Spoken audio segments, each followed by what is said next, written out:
Hi, this is Dr. Harinder Jaseja and I will be speaking on a novel deep brain stimulation technique in intractable epilepsy, namely pedunculopontine nucleus or PPN stimulation. Intractable epilepsy accounts for 30% of all epilepsy cases that are unamenable to available anti-epileptic drugs. Currently, thalamic DBS is an approved alternative adjunctive therapy that is emerging rapidly as an effective option.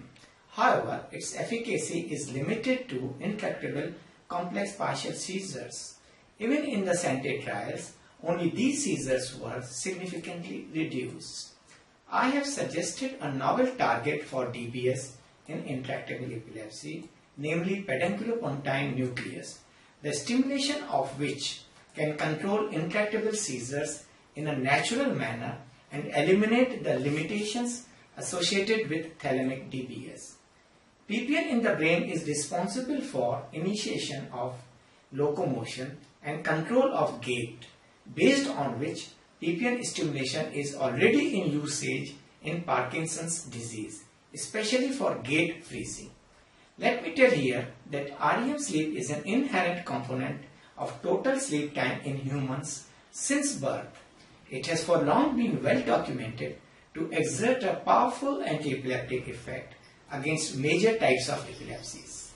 It is again the PPN that is also responsible for genesis of REM sleep and its sustenance, based on which I have postulated the exploitation of this property to control intractable seizures, keeping in mind that REM sleep possesses potent anti-epileptic influence against a wide variety of intractable seizures.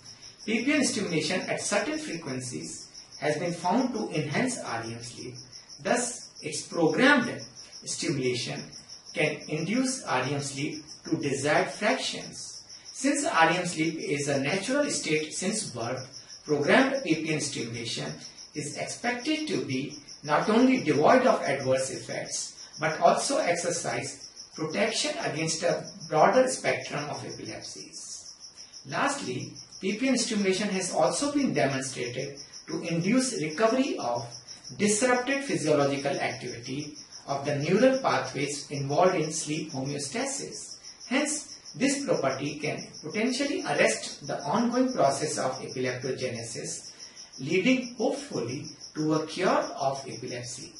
The technical know-how of PPN stimulation is already available, only it needs to be applied to patients with intractable epilepsy that are indicated for DBS intervention. Thank you.